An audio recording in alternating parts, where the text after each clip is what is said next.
अगर कोई पेपर खराब हो गया तो क्या उससे तुम्हारा टैलेंट खत्म हो गया क्या?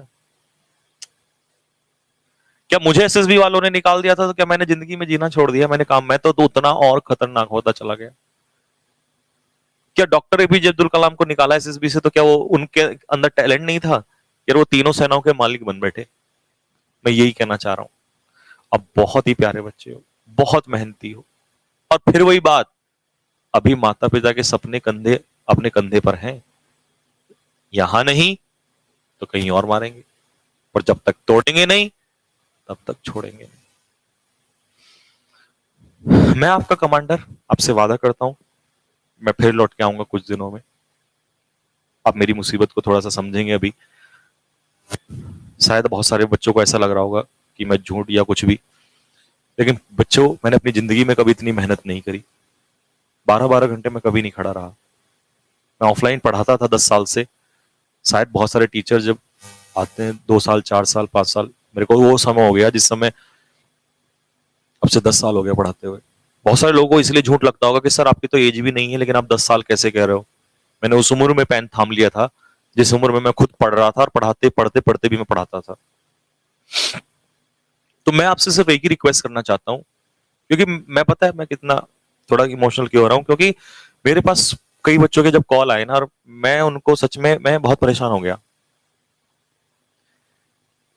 और परेशान इसलिए ज्यादा हुआ कि मैंने तो कोई कमी नहीं की, तो मेरे पास बच्चा अच्छा कर रहा है तो दूसरे सब्जेक्ट की वजह से ही क्यों खराब हुआ? और बच्चों तुम्हारी भी गलती नहीं है, क्योंकि किसी ने ऐसा एक्सपेक्ट नहीं किया था इस तरीके से पेपर आएगा। मुझे पता है एक्स वाले सारे खुश हैं, लेकिन मेरे वाई वाले जो शेर थे ना, वो कहीं ना कहीं उनकी खुद की गलती नहीं है, उनको धोखा दिया है भाई।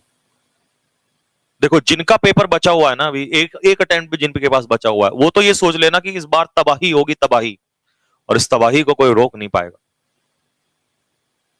लेकिन बच्चों जिनके पास लास्ट अटेम्प्ट नहीं था ना, तुम टेंशन मत लेना। जिंदगी में बहुत सारी चीजें हैं, कुछ और करेंगे, कुछ नई चीज की तरफ चलेंगे, और वहां जाके तबाही करेंगे। आपको हारना नहीं है, तुम्हें मेरी कसम है, तुम्हें अपने माता पिता की कसम है बेटा, तुमने उनके सपने की कसम है, जिन्होंने तुम्हें पैदा किया ना, इतना बड़ा किया। हार मत जाना। बस ये सोच लो कि भले ही थोड़ा समय लगेगा, और लेकिन कहते हैं कि घायल शेर जब उठ के आता है ना तो और खतरनाक होता है, और तुम मेरे वही शेर हो इस समय पर। ठीक है बच्चों, तो आपसे फिर मैं बात करूंगा। अब मैं बात करता हूं उन लोगों से जिनका एक भी अटेम्प्ट अगर बचा है। अब बहुत सारे बच्चे पूछेंगे डेट ऑफ बर्थ से कि सर मेरे पास अटेम्प्ट है या नहीं है। बेटा आपके सवालों के जवाब हम जरूर देंगे, ठीक है, लेकिन अभी मैं आपको पता है इस समय इतने 1500 बच्चे 1500 बच्चे हैं इस समय पर, मैं जवाब नहीं दे पाऊंगा। लेकिन मैं सबसे पहले एक बात बता दूं कि अगर आपके पास एक भी अटेम्प्ट बचता है, जैसे कुछ बच्चे कह रहे थे सर हमारी 2001 की एज है, बेटा 2000 वालों के तो हमें चेक करना पड़ेगा, लेकिन अगर 2001 में आप हैं तो मतलब आपके पास कहीं ना कहीं एक चांस बनता है। बेटा जिसके पास भी एक चांस बनता है ना, इस बार ऐसी तैयारी करेंगे ना, जड़ से उखाड़ फेंकेंगे। और मैं अपने लिए चैलेंज सेट कर रहा हूं कि मेरे जब भी अगली बार 5 दिन पेपर होगा ना, तो मैं ये कोशिश करूंगा कि बाकी तो सब उतर ही रहा है, कि पैसेज भी मेरा कोशिश ये रहेगी कि हर मीटिंग में उतरे। मैं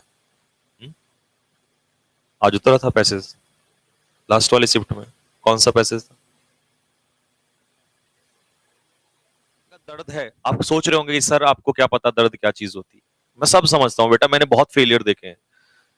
इतने तो अपनी पूरी उम्र में इंसान फेलियर नहीं देखता जितने मैंने अभी तक देख लिए हैं।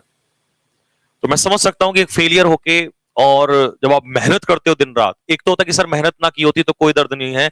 सर आपको क्या बताएं, जब दिन रात मेहनत करते हैं ना सर, आपके साथ 2-2 बजे तक बैठे ना, उसके बावजूद भी अगर थोड़ा ऐसा हो तो बहुत बुरा लगता है सर। मैं समझता हूँ, क्योंकि मैं तुम्हारे साथ खुद खड़ा रहा वहां पे। मैं समझता हूँ कि जब 12 घंटे मैं यहाँ खड़ा रहा तो मेरे पैरों में भी दर्द था, तो तुम बैठे थे तुम्हारी आंखों में भी दर्द था। लेकिन कोई बात नहीं बच्चों, कोई फर्क नहीं पड़ता, कोई दिक्कत नहीं है। इसका मतलब ये तो नहीं कि आप में एबिलिटी नहीं है। अरे यूं तो डॉक्टर एपीजे अब्दुल कलाम को भी बाहर निकाल दिया था, तो लोगों ने उन्हें भी कहा होगा कि तेरे अंदर वो टैलेंट नहीं है, लेकिन आए ना वापस, और तीनों सेना के मालिक बन के आए। तो आप ये नहीं कह सकते कि टैलेंट नहीं है। तुम्हारे अंदर तो मैंने पहले दिन कहा था तुम वो हाथी हो जिसको सिर्फ इतना बताना है कि बेटा तू हाथी है, इस जंजीर में थोड़ा सा पैर मार, ये टूट जाएगी।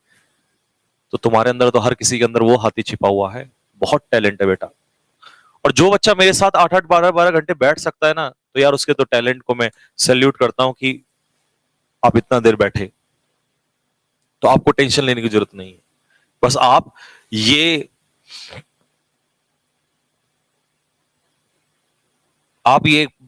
एक बार कसम खाएंगे कि नहीं सर, अगली बार जो भी हम अटेम्प्ट देंगे ना, जिस भी चीज के लिए, फोड़ देंगे उसको, जैसा इस बार हम पेपर देख के आए थे। मुझे पता है सारे बच्चों का इंग्लिश बहुत अच्छा गया। शायद कुछ लोग मुझे ये भी कहेंगे कि गलत गया, खराब गया, या कुछ लोग बोलेंगे, खैर कोई बात नहीं, फर्क नहीं पड़ता उन बातों से। आपने मेहनत करी, आपका इंग्लिश बहुत अच्छा गया। किसी को रीजनिंग ने धोखा दिया तो किसी को मैथ्स ने धोखा दिया। लेकिन प्यारे बच्चों, इसका ये तो मतलब नहीं बनता ना कि आप निराश हो जाएं। भाई मैं स्पेशली आज उन बच्चों के लिए आया हूं कि बच्चों निराश नहीं होना, जीवन बहुत बड़ा है। कई बार मेरा भी मन ऐसा करता था। मैं आपको अपनी पुरानी थोड़ी सी कहानी बताऊं। मुझे पता है बहुत सारे बच्चे बोलेंगे सर क्या बकवास कर रहे हो, प्लीज अगले बैच के बारे में बताइए। मैं अगले बैच का भी बता देता हूं कि 25 नवंबर तक तो बेटा कोई क्लास नहीं है। 25 नवंबर के बाद मैं आगे स्टार्ट करूंगा, जैसा रॉबिन सर ने बताया है। लेकिन प्यारे बच्चों, मैं थोड़ा सा केवल उन लोगों से उनसे बात करना चाह रहा हूं, क्योंकि मेरा मन बार बार नहीं मान रहा। मैं उन बच्चों से एक बार बात करना चाहता हूं। बेटा मेरा ऐसा मन किया था जब मैं भी अपने फेज आप ही की तरह था, तो कई बार बहुत मन करता था, बोलता कि यार सुसाइड कर लूं और मैं कुछ छोड़ के चला जाऊं, घर छोड़ के चला जाऊं, सुसाइड कर लूं, मैं ये कर लूं। ये जब फेलियर होते थे, मैं कई बार एसएसबी जाता था, कभी स्क्रीनिंग आउट हो जाता था, कभी कॉन्फ्रेंस आउट हो जाता था। तो वो दर्द आप समझ रहे होंगे कि, क्योंकि आप तो जानते हैं उस फेज को। तो मैं बहुत परेशान होता था, रोता था बैठ के, अकेला भी रोता था, कई बार कोई सुनने वाला नहीं होता था। मैं तो आपके बड़े भाई की तरह खड़ा हुआ हूं, आप मुझे सुना सकते हैं। मेरी कोई सुनने वाला नहीं था बेटा। तो मैं सोचता था कि काश कोई मेरा बड़ा भाई होता और मुझे वो समझाता। काश वो भी मैं उसके कंधे पे सर रख के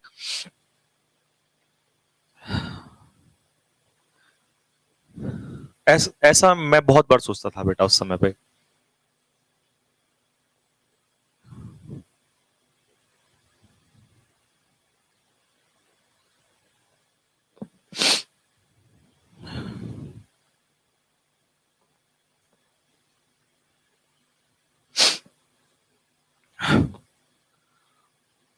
क्योंकि बच्चों सबसे बड़ी चीज पता है क्या है?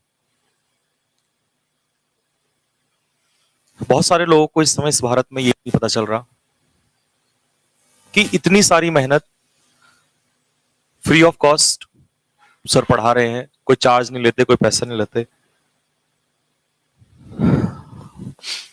शायद देखो बच्चे, जिसने कभी मुसीबत ना देखी हो, तो वो इंसान शायद इन सब चीजों को नहीं समझ पाएगा। मैं उस दौर से गुजरा हूं जहां मैं, पता है आप लोगों को,